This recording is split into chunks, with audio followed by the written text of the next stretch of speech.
سیاه چشمی که گندم پاک میکرد، منو میدید و قلیون چاک میکرد. به قربون حنای پشت دستت تو قلیون چاق مکن، میسوزه دستت.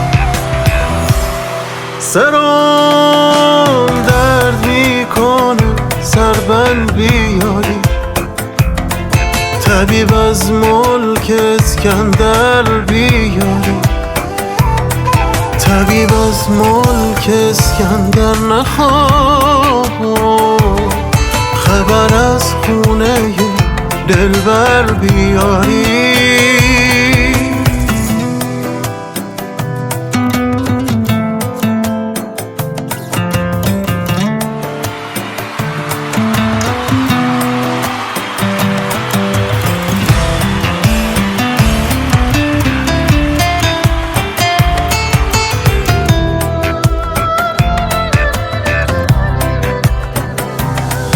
نمیخونم که خونم میزنه جوش، نمیخونم که همسایم کنه گوش، نمیخونم که گوین وایه داره، نظر بر دختره همسایه داره.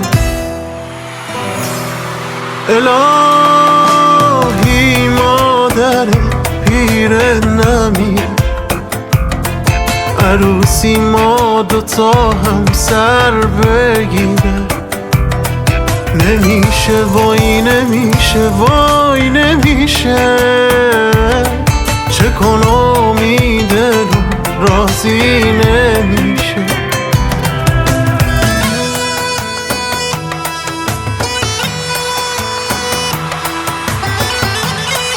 سرم در میکنه